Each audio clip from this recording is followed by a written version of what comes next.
In the archives of the Soviet Ministry of Construction, there's a series of incident reports filed between 1965 and 1981 concerning acoustic anomalies in residential buildings constructed during the mass housing programs of the Khrushchev era. The reports describe buildings that produce sounds at night, not structural settling or wind noise, but vocalization, whispers, murmurs, fragments of speech barely audible but distinctly human in character. The phenomenon was reported across multiple cities: Moscow, Leningrad, Kiev, Minsk, always in buildings of similar construction, prefabricated concrete panel buildings erected quickly and cheaply to address housing shortages. The official explanation is acoustic resonance and auditory pareidolia, but the reports document the 16 years of investigation into buildings that speak and the disturbing pattern in what they say. The first documented case appeared in November 1965 in a residential block in the Cheryomushki district of Moscow. The building had been completed in August 1965 as part of the mass housing construction program. In November, residents on the third floor began filing noise complaints with building administration. They reported hearing voices at night coming from inside the walls. Not loud, barely audible, but persistent and disturbing. The building superintendent, a man named Viktor Volkov, investigated and filed a report in December 1965. Residents of apartments 31, 32, and 33 report hearing sounds resembling human speech emanating from interior walls during nighttime hours between 2300 and 0400. Inspection of wall cavities reveals no evidence of radio equipment, pipes, or other mechanical sources that would explain sounds. Phenomenon appears to be acoustic effect of unknown origin. The complaints continued through winter. Residents described the sounds as whispers, too quiet to make out specific words but clearly patterned like speech. Some reported the sounds seemed to respond to noise in the apartments. When residents spoke or moved, the whispers would change in intensity or rhythm. A resident named Elena Volkova described in a written complaint from January 1966. The walls whisper at night. I cannot understand the words, but I hear the rhythm of speech, the rise and fall of conversation. Sometimes I speak aloud, asking who's there, and the whispers pause briefly before resuming. It's as if the building is listening and responding. The Ministry of Construction assigned an acoustic engineer, Dr. Anatoly Petrov, to investigate in February 1966. He conducted sound measurements in the affected apartments over multiple nights. His report documents findings that were both measurable and unexplainable. Audio recordings confirm presence of low-amplitude acoustic phenomena in frequency range consistent with human speech. Sounds measure between 20 to 30 decibels, just above threshold of hearing. Spectral analysis shows complexity typical of vocalization, multiple frequencies modulating in patterns that match spoken language. However, no source can be identified. Sounds appear to originate from wall structure itself, not from external transmission through walls. Dr. Petrov proposed several conventional explanations: wind passing through ventilation systems, acoustic coupling from adjacent apartments, vibration of building structure creating pseudo-vocal sounds. But each hypothesis failed when tested. The ventilation was sealed and the sounds continued. The building was isolated from neighbors and the sounds persisted. Structural modifications to reduce vibration had no effect. By April 1966, Dr. Petrov had exhausted standard explanations.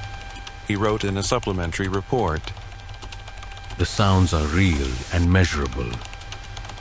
They exhibit characteristics of human speech, but they have no identifiable physical source. I cannot explain this phenomenon using conventional acoustic principles." By mid-1966, reports were arriving from other buildings. A residential block in Leningrad's Avtovo district, an apartment complex in Kiev's Obolon neighborhood, a housing estate in Minsk, all built within the past year, all constructed using the same prefabricated panel system, all reporting the same phenomenon, walls that whispered at night.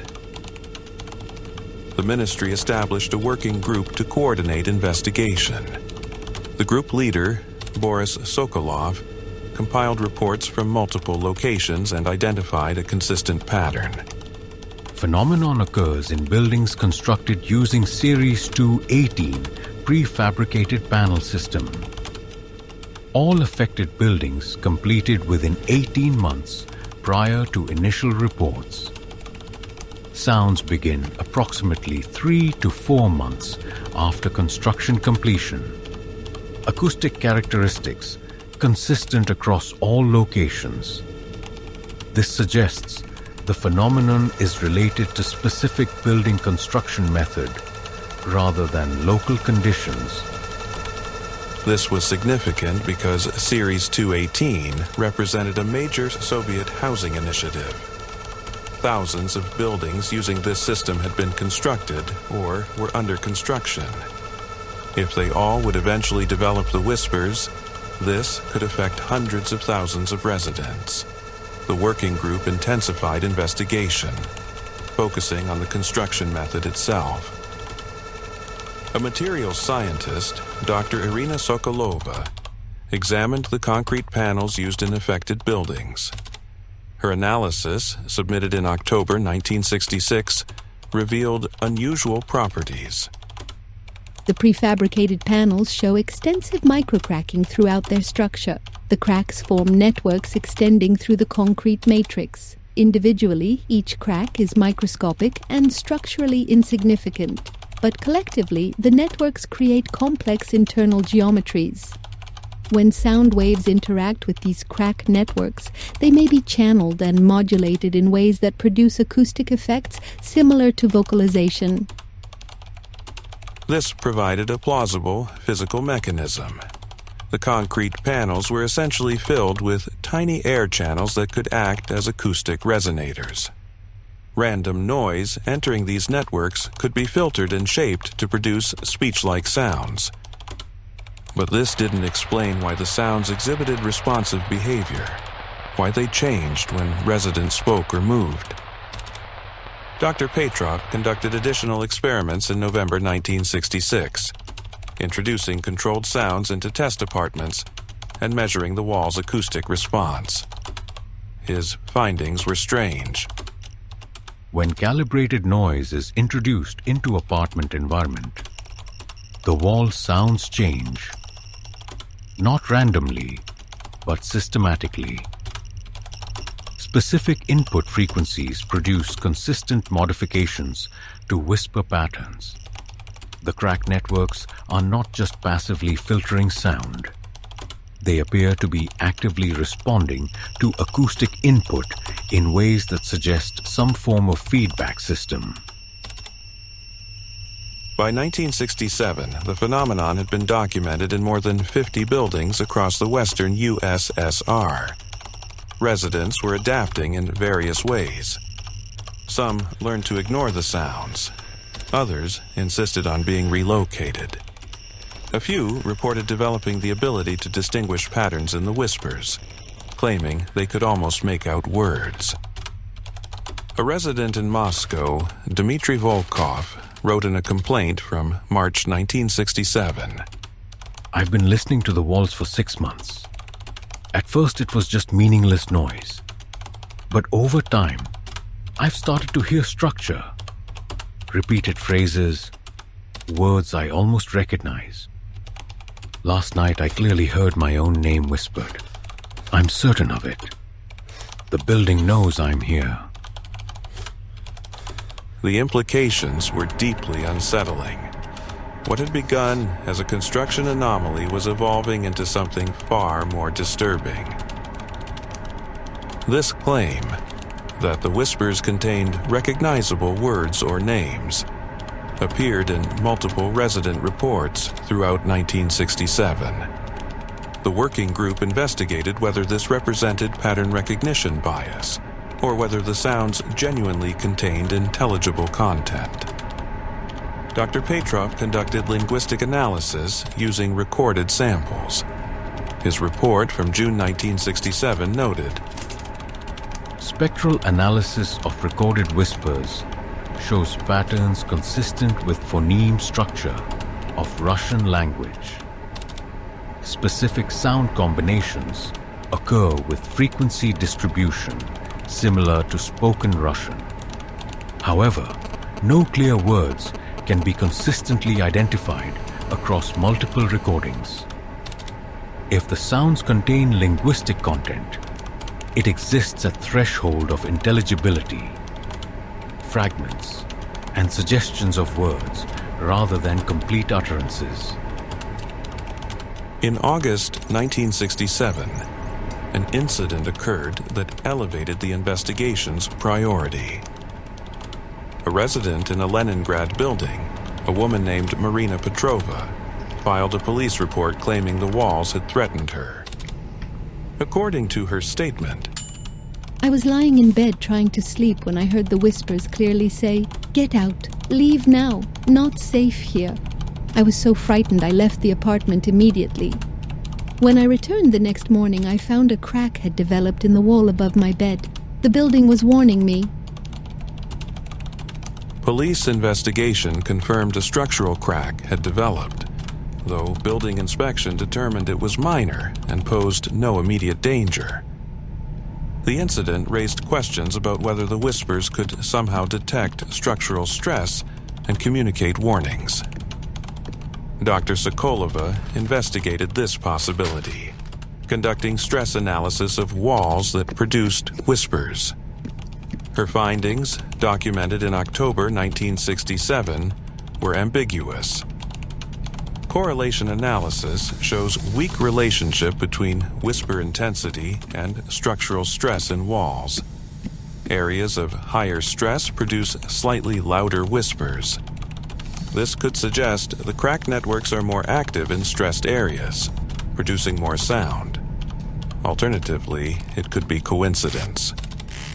However, the possibility that the acoustic networks are sensitive to structural state cannot be dismissed. By 1968, the working group had collected extensive data but no definitive explanation. The whispers were real. They originated from crack networks in concrete panels. They exhibited responsive behavior to acoustic input. They showed weak correlation with structural stress. But the mechanism that produced speech-like patterns remained unknown. Dr. Petrov wrote in an interim report, "We are observing an emergent acoustic phenomenon arising from the complex geometry of crack networks in prefabricated concrete. The networks form unintended acoustic systems that filter and modulate ambient noise in ways that resemble human speech. Whether this constitutes genuine vocalization or is merely an elaborate form of pareidolia, our tendency to perceive speech in random sounds, cannot be determined with current data."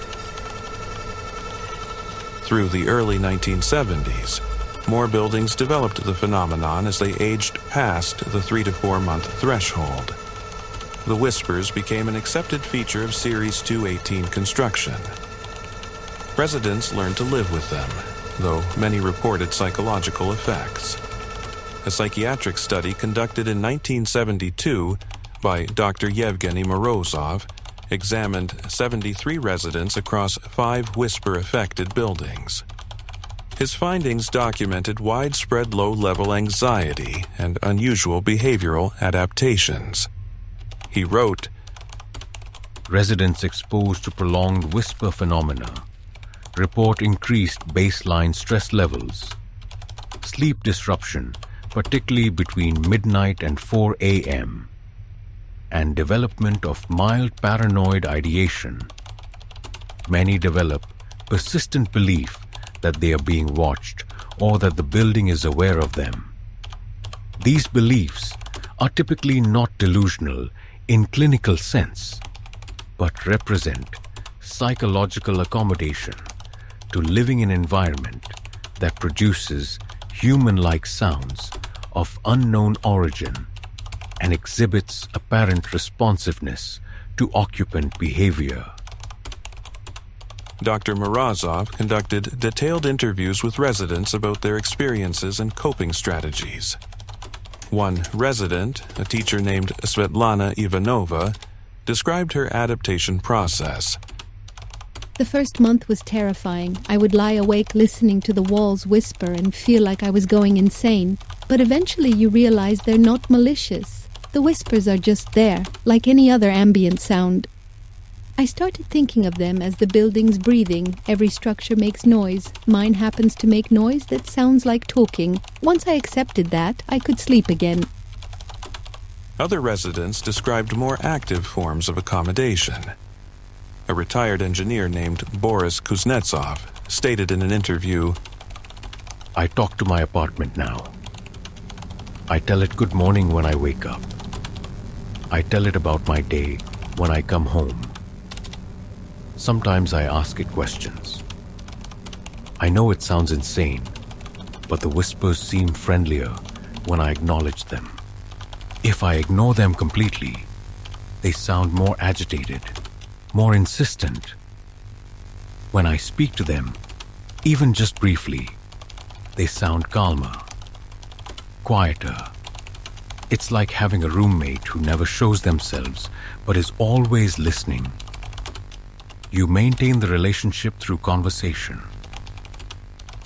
Dr. Morozov documented this pattern across multiple subjects.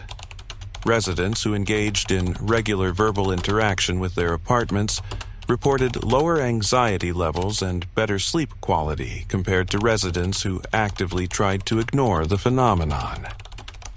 He wrote in his analysis, "The psychological accommodation involves treating the building as a quasi-social entity. Residents develop conversational relationships with their living spaces, speaking to walls as one might speak to a pet or houseplant. This anthropomorphization reduces the uncanny nature of the phenomenon by reframing it within familiar social context. The whispers become less threatening when conceptualized as communication from benign presence rather than anomalous environmental noise." However, this accommodation had concerning implications. Some residents developed dependency on the whispers for emotional comfort. Dr. Morozov described a case. Subject is 47-year-old widow, living alone in two-room apartment. She reports extensive daily conversation with her walls, discussing deceased husband, family concerns, daily events. She describes walls as listening and understanding and states she feels less lonely because building keeps her company. When asked how she knows building is listening, she states the whispers change in response to her emotional state, becoming more active when she's distressed, quieter when she's calm.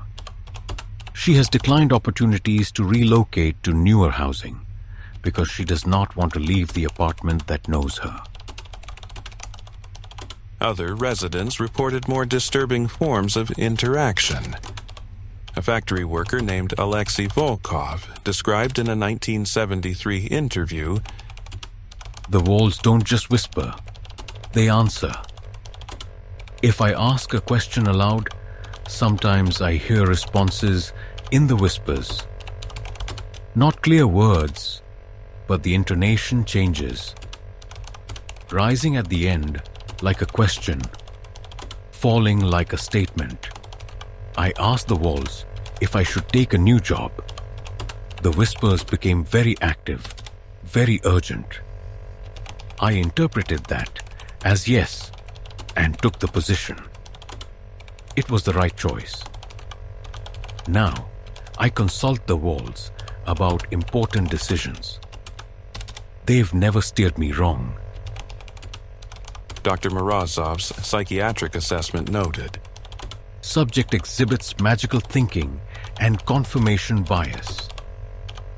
He attributes meaning to random acoustic patterns and remembers only instances where perceived advice aligned with positive outcomes. However, subject's behavior is functionally adaptive. He reports reduced decision-making anxiety and increased life satisfaction. The walls serve as external validation mechanism, even though that validation is likely self-generated through interpretive bias.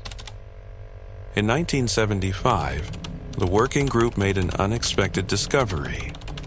A linguist, Dr. Alexei Volkov, was analyzing years of accumulated whisper recordings using newly available computational tools. His analysis revealed patterns that had not been apparent to human listeners. He reported in July 1975. Computer analysis of whisper recordings shows non-random distribution of phoneme sequences. Certain combinations occur with higher frequency than would be expected from random noise filtered through acoustic networks. Additionally, temporal analysis shows rhythmic patterns consistent with conversational turn-taking. The whispers exhibit pauses and resumptions that match the timing of dialogue. This suggests the sounds may contain more structured content than previously assumed. Dr. Volkov's findings were controversial. If the whispers contained structured linguistic content, where was that content coming from? The cracked networks couldn't generate language de novo. They could only filter ambient sound. But what ambient sound in a concrete apartment building would contain the complex patterns of conversation? Dr. Petrov proposed a hypothesis in August 1975. Perhaps the cracked networks are capturing and replaying sounds from the building's environment. Residents' conversations, movements, activities all generate sound that enters the concrete structure.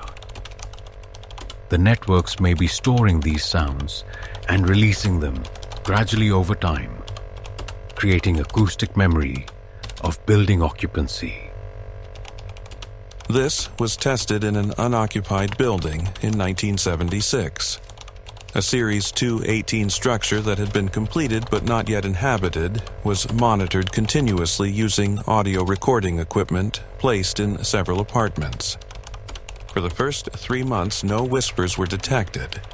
The recordings showed only ambient environmental noise, wind, temperature-induced expansion, and contraction of materials.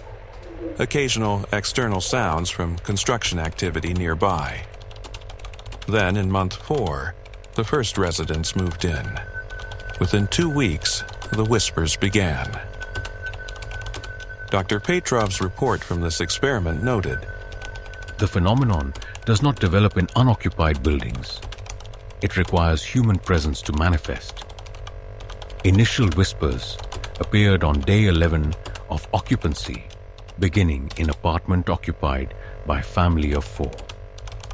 Within 3 weeks, whispers had developed in all occupied units.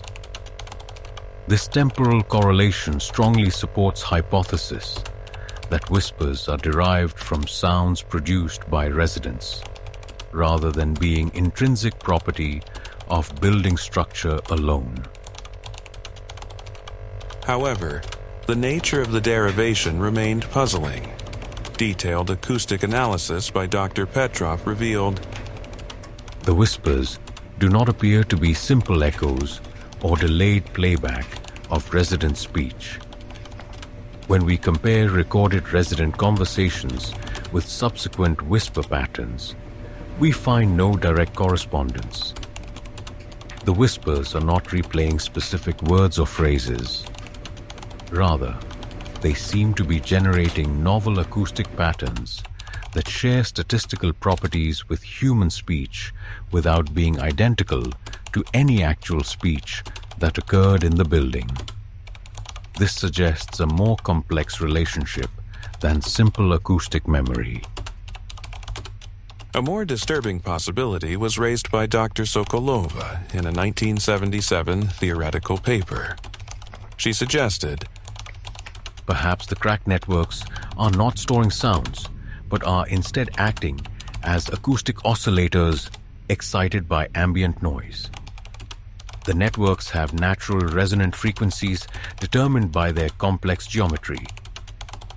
When excited by sounds in the apartment, speech, footsteps, activity, they oscillate at these frequencies, producing sounds that share characteristics with the input but are not direct copies.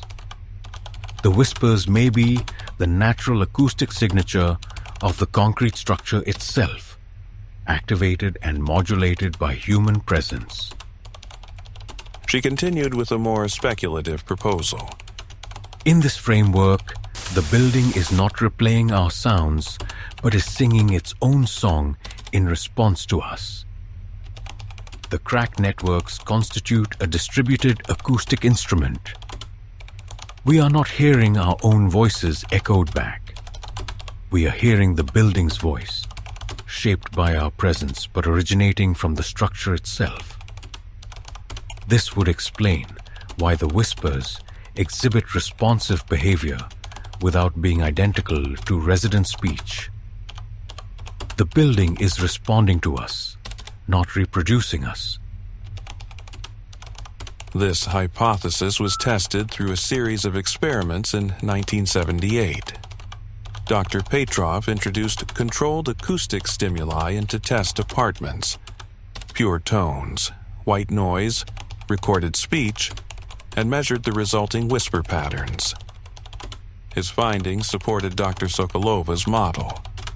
Each type of input produces characteristic whisper responses. Pure tones generate simple periodic whispers. White noise generates complex random whispers. Recorded speech generates whispers with speech-like patterns but distinct from the input speech. The relationship is transformational rather than reproductive. The crack networks are not passive recorders but active processors that convert acoustic input into characteristic output based on their geometric properties. The implications were profound. If the buildings were actively processing sound rather than passively storing and replaying it, then the whispers represented a form of structural computation. The concrete panels were performing information processing through their crack network geometries. Dr. Sokolova wrote in a 1979 paper, "We may have inadvertently created acoustic computers from prefabricated concrete. The crack networks, with their complex interconnected geometries, can be understood as analog computational structures that process acoustic information. The whispers are the output of this computation. The building's response to its acoustic environment." This raised unsettling questions about what the buildings were computing. Were they merely filtering and transforming sound according to fixed geometric rules? Or could the networks adapt and learn over time as new cracks formed and existing cracks propagated? A long-term study initiated in 1979 attempted to track changes in whisper patterns over years of occupancy. The preliminary findings, reported in 1981, suggested the latter. Analysis of buildings occupied for 10 years versus newly occupied buildings shows systematic differences in whisper complexity Older buildings produce more sophisticated whisper patterns with greater apparent structure. This could indicate progressive development of crack networks over time, creating increasingly complex acoustic processing capabilities. In effect, the buildings may be learning to whisper more effectively the longer they are inhabited. The buildings, of course, continued whispering. By the 1980s, thousands of Series 218 structures across the Soviet Union contained the acoustic crack networks. Millions of residents lived with walls that murmured at night. Most adapted, some moved. A few claimed the buildings spoke to them directly, providing warnings or advice or companionship. These claims were generally dismissed as psychological accommodation or mild delusion. But occasionally, a report would emerge that was harder to dismiss. In 1984, a building in Moscow's Kuzminki district was evacuated 2 hours before a gas explosion destroyed its eastern wing. The evacuation was ordered after multiple residents reported the walls whispering urgent warnings. Leave now. Danger. Gas leak. Get out. Investigation confirmed a gas line had been leaking for hours before the explosion. The whispers had detected it somehow and communicated the danger. The official explanation was coincidence. Residents had probably smelled gas, and the whisper reports were confabulated afterward. But the building superintendent's log showed whisper warnings were reported before any gas odor was detected. Similar incidents accumulated through the 1980s. Buildings that whispered warnings before fires. Walls that became agitated before structural failures. Apartments that murmured soothingly to frightened children. The reports were anecdotal and unverified, but they persisted. Residents believed their buildings were aware, protective, communicative, and whether that belief was true or a collective delusion, it shaped how people lived in those spaces. After the Soviet collapse in 1991, many Series 218 buildings fell into disrepair. Maintenance declined. Structures aged. The whispers, if anything, became louder and more distinct as crack networks expanded with deterioration. Residents of aging Soviet apartment blocks across former USSR countries know the sound, the murmur that starts after midnight, the sense of being listened to, the occasional phrase that sounds too clear to be coincidence. In 2015, a Russian documentary filmmaker recorded whispers in a Moscow apartment building constructed in 1966. The audio was analyzed by acoustic researchers who confirmed the sounds exhibited speech-like characteristics. One researcher noted, "The recordings show complexity we cannot explain through simple acoustic filtering. There are patterns suggesting semantic content, pauses where punctuation would occur, intonation curves that match questioning or declarative sentences. Either the crack networks are performing remarkably sophisticated audio processing, or something else is happening that we don't understand." The buildings are still there, still occupied, still whispering. In Moscow, Leningrad, Kiev, Minsk, and dozens of other cities, the prefabricated panel structures erected quickly in the 1960s continue their acoustic performances. The residents have learned to live with walls that talk. They've learned which whispers to ignore and which to heed. They've learned that concrete can hold sound, that structures have voices, that buildings remember the people who live in them. Whether the whispers are physics or something else, whether they're echoes of occupants or emanations of stressed concrete, whether they warn or comfort or merely speak because they exist, these questions remain unanswered.